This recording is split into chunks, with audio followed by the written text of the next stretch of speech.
MHTCET बहुत पास आ रहा है, हमारे पास बहुत कम टाइम है और यही कम टाइम में स्टूडेंट सबसे ज़्यादा गलतियां करती है। तो जिनका अच्छे से पढ़ के वो भी ये वाली गलतियां करके अपना परसेंटाइल गिरा देती है। So in this video I will be sharing with you all some mistakes which I made, a lot of my batchmates made, a lot of you guys make, and you might be making, and which is definitely going to harm your percentile. So watch this video till the end to make sure you don't do these mistakes. The first mistake is solving random resources or solving a lot of resources right now, क्योंकि अभी बहुत कम time है, अभी हमारे पास in fact time भी नहीं है to solve resources. अभी हमें सिर्फ PYQs और JPYQs पे ही ध्यान देना है। हम हर चैप्टर का PYQs, MHTCET PYQs तो करने वाले हैं, लास्ट 3 to 4 years की PYQs करने वाले हैं। एंड सेकेंडली जो हम करने वाले हैं that is JPYQs। Her chapter के हम JPYQs को सॉल्व करने वाले हैं, क्योंकि ये टाइम नहीं है टू सॉल्व पब्लिकेशंस और टू सॉल्व फुल बुक्स और full some other material, coaching material जो भी हो सकता है। अभी हमें सिर्फ JPYQs एंड MHTCET PYQs, ये दो चीज़ों पे ही टारगेट करना है। एंड हर चैप्टर का हमें ट्राई करना है कि हम 15 JEE PYQs तो ट्राई कर ही रहे हैं सॉल्व करने का। So the very first mistake is to solve a lot of resources. Don't do that, we don't have the time.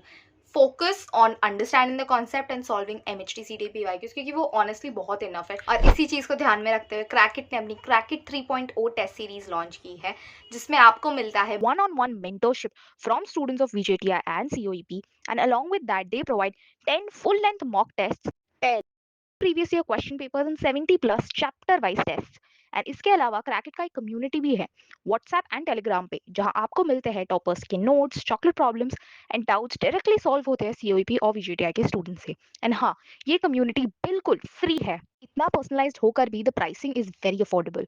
10 full length tests plus 5 previous year papers are at $799, and 10 full length tests plus 5 previous year question papers and 70 plus chapter wise tests are for $999. I'll make sure to put all the links in the description box below and you can check that. Coming to the second mistake is not revising. Now revision का भी फंडा, now what we can change is, पहले मुझे लगता था हमेशा revision is notes go through करना या फिर जो भी आज पढ़ा है उसको बस देख लेना, but we are gonna change the tactic of our revision. हम अपने जो चैप्टर वाइज टेस्ट देने वाले हैं ना, उसको ही हम रिविजन बनाने वाले।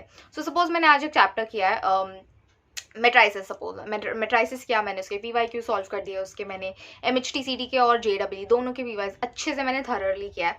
मे बी उसी रात और नेक्स्ट मॉर्निंग या नेक्स्ट डे के रात और व्हाटएवर, आपको जब भी आप अपना रिविजन का जो एक स्ट्रैटेजी आपने बनाया, what I like to do is, अगर मैंने आज किया तो कल सुबह में सबसे पहले एक मॉक टेस्ट लूंगी, और वो मॉक टेस्ट होगा chapter wise mock test. 10-15 questions में भी सॉल्व करूंगी, बट मेट्राइसिस का मैं एक chapter wise mock test solve करूंगी, and that will be my revision instead of just going through my notes या फिर ऐसे ही बस थोड़ा मगअप वगअप करना। इससे बेटर है मैं एक टेस्ट दे दूँ, उससे मुझे काफ़ी ज़्यादा अच्छा रिविजन होगा। And that is how we are gonna revise right now. Time कम है, टाइम का क्रंच है, एंड ये छोटे छोटे ट्वीक्स है अगर हम बनाएंगे, definitely it will help us to get closer to. जब भी आप मॉक्स दे रहे हो, do not get demotivated, but make sure you're analyzing every single thing. हर एक क्वेश्चन को लिटरली आपको देखना है कि आप क्या अच्छा कर रहे हो, क्या नहीं कर रहे हो। अगर आपने कोई क्वेश्चन सही किया, अगर ये क्वेश्चन को घुमा के आए तो क्या आप सॉल्व कर पाओगे? ये क्वेश्चन अगर आपने गलत किया है तो इसमें क्या गलत किया है, इसको कैसे इंप्रूव कर सकते हैं? यही क्वेश्चन अगर कोई दूसरे वे में पूछा जाए तो भी आप उसको गलत करोगे। You have to analyse each and everything की इवेंचुअली MHTCET पेपर में कुछ भी आएगा, and we have to be prepared. इसीलिए I am always recommending you कि आप हर चैप्टर का JEE क्वेश्चन सॉल्व करो, ताकि आपको एक अच्छा खासा डिफिकल्टी लेवल का एक प्रिपरेशन। ऑल्सो हम हाई वेटेड चैप्टर्स तो अभी करने वाले हैं, because that is the most smartest thing to do right now, but उसमें अपने ईजी वाले चैप्टर्स को मत भूल जाना, क्योंकि ईजी वाले चैप्टर्स काफ़ी जो होते हैं वो लो वेटेज हो सकते हैं। मतलब जो लो वेटेज वाले होते हैं, जो ईजीली हो जाते हैं, दैट उसका वेटेज कम ही होता है हमेशा। तो वैसा आपको चैप्टर स्किप नहीं करना है, क्योंकि since they easy low weightage है तो वो भी आपको रखना है। And please keep that in mind. The last mistake that I have is not practising it like an exam, कि जब भी हम मॉक्स देते हैं प्लीज़ मेक श्योर कि आप अपने घर को भी एक एग्जाम सेंटर टाइप ही ट्रीट करो, कि आपको इतने देर में आपको कंप्लीट करना है पेपर। इनफैक्ट जब भी आप अपना टाइम लिमिट सेट करोगे, प्लीज़ थोड़ा 10 या मे बी 15 मिनट पहले या हाफ एन आवर पहले ही टाइमर सेट करना, क्योंकि वहाँ पे एग्जाम में हम इवेंचुअली अंडर प्रेशर और हमें लगता है कि बहुत कम टाइम है, तो घर में अगर हम एक अच्छा छोटा सा टाइम का क्रंच में ट्राई करेंगे सॉल्व करने का, तो इवेंचुअली हमें तब पेपर में बहुत ज़्यादा हेल्प होगा। एंड प्लीज़ ट्राई इट कि आप वॉशरूम ना जा रहे हो ड्यूरिंग योर मॉक टेस्ट, या फिर आप कुछ नहीं कर रहे हो, नॉट डिस्ट्रैक्टेड। सो ट्राई कि आप एग्जाम लाइक इन्वायरमेंट में ही करो। एंड या these are few things, these are few mistakes which I think, ये छोटी छोटी चीज़ें जो अगर हम अभी से ट्राई करेंगे टू इनकॉपरेट, इवेंचुअली हमारा एक बहुत ही अच्छा स्कोर आएगा. That's it for the video. I hope you found this helpful.